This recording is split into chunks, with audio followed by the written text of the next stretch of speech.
என் ஆண்டவர் என்னோடு. Praise the Lord. ஆண்டவர் யோசேப்புடன் இருந்தார். எனவே அவர் சிறப்புற்றவராக தம் எகிப்திய தலைவனின் இல்லத்தில் வாழ்ந்து வந்தார்.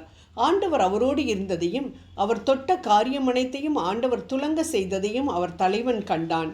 எனவே அவனுடைய தயை யோசேப்புக்கு கிடைத்தது. தொடக்க நூல் 39வது அதிகாரம் 2 முதல் 4 வரை. ஆண்டவர் யோசேப்புடன் இருந்ததால் நடந்தது என்ன? அடிமையாக விற்கப்பட்ட அவர் தங்களுக்கு எதிரியாக இருந்த எகிப்தியர்களின் தலைவன் வீட்டிலேயே வேலைக்கு அமர்த்தப்பட்டு அவனின் தயையை பெற்று பின் அநியாயமாக குற்றம் சாட்டப்பட்டு சிறைச்சாலையில் போடப்பட்டு தன்னிடமிருந்து உதவி பெற்றவனால் மறக்கப்பட்டு பின் எகிப்து நாட்டிற்கே அதிபதியாக மாறியதை நாம் பார்க்கிறோம். எகிப்து நாட்டின் அதிபதி என்ற பதவி அவரது வாழ்க்கையின் கடைசி ஸ்டேஜ்.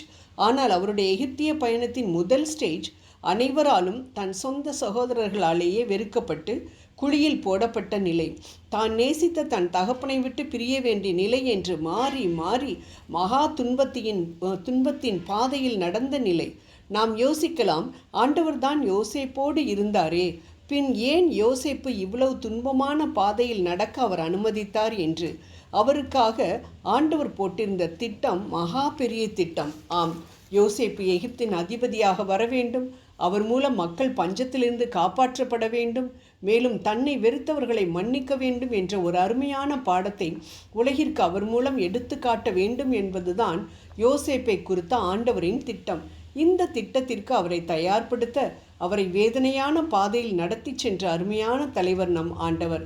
ஏனென்றால் ஒரு தலைவனிடம் காணப்பட வேண்டிய தலைமை பண்புகளை, அதாவது குறிப்பாக சவால்களை சந்திக்கும் திறமையை அவரின் சிறைவாசமும் போத்திபார் மனைவியின் குற்றச்சாட்டும் அதன் மூலம் கிடைத்த தண்டனையும் வளர்த்தது. அது மட்டுமன்றி எல்லா கடினமான சூழ்நிலைகளிலும் அவர் கடவுளின் மேல் வைத்திருந்த நம்பிக்கை மட்டும் ஒரு இம்மி அளவு கூட குறையவில்லை.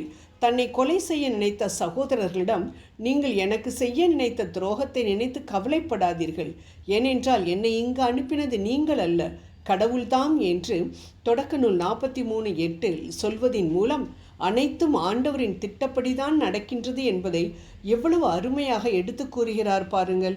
அதனால்தான் அவர் ஒவ்வொரு சோதனையின் பொழுதும் தனக்கு தானே இவ்வாறு சொல்லியிருந்திருக்கக்கூடும். யோசேப்பே, நீ ஏன் கலங்குற? திகையாத.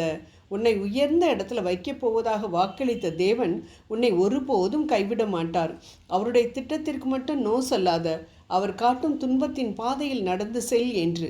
ஆம் அன்பானவர்களே, இந்த யோசேப்பை போல நீங்களும் மகா துன்பத்தின் பாதையில் நடந்து போய் கொண்டிருக்கலாம்.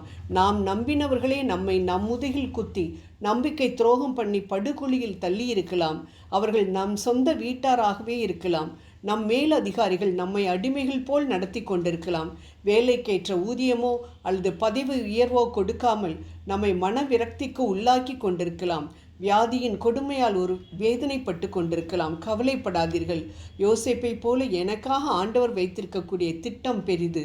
அதை நிறைவேற வேண்டுமென்றால் நான் இந்த துன்ப பாதையில் நடந்துதான் ஆக வேண்டும்.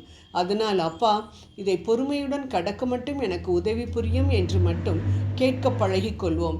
நம் கண்களாலேயே அந்த திட்டம் வெற்றிகரமாக நம் வாழ்க்கையில் நிறைவேற ஆண்டவர் வழிவகுப்பார். எவ்வாறு யோசேப்பு கடினமான பாதையை கடந்த பொழுது ஆண்டவர் யோசேப்புடன் இருந்தாரோ அதே போல் நம்மோடும் ஆண்டவர் இருப்பார். அவருடைய நேரம் வரும்பொழுது நாம் கேட்காமலேயே அனைத்து நன்மைகளும் நம் பாதையில் தானாகவே வந்து விழும். ஆம், நாம் உனக்கு உதவி செய்கிறேன் என்று நாம் கேட்காமலேயே மக்கள் போட்டுக்கொண்டு நமக்கு உதவ முன் வருவார்கள். நம்மை பகைத்தவர்கள், வெறுத்தவர்கள் தயவு செய்து உதவுங்கள் என்று நம்மை தேடி வருவார்கள். நம் தலையை வேலை பார்க்கும் இடத்தில் உயர்த்தி வைப்பார். ஏன்? ஆண்டவர் நம்மோடு இருப்பதினால். இதை கேட்டுக்கொண்டிருக்கக்கூடிய உங்கள் ஒவ்வொருவரின் வாழ்க்கையிலும் ஆண்டவர் பெரிய அற்புதங்களை செய்ய போகின்றார். அன்பானவர்களே, அதை விசுவாச கண்களினால் பார்த்து அதை பெற்றுக்கொள்ள இப்பொழுதே தயாராக இருங்கள். ஜெபம் செய்வோம். நீ நம்பினால் உன்னோடு இருப்பேன். உன் நினைவுகள் என் நினைவுகள் அல்ல. நான் உன்னை குறித்து வைத்திருக்கின்ற திட்டம் மகா பெரியது என்று சொன்ன எங்கள் அன்பு தெய்வமே, நீர் எங்களோடு இருக்கின்றீர் என்பதை நாங்கள் ஒரு காலம் மறக்காமல் இருக்க தேவையான மனதை மட்டும் நீர் எங்களுக்கு தர வேண்டுகின்றோம். ஆமேன்.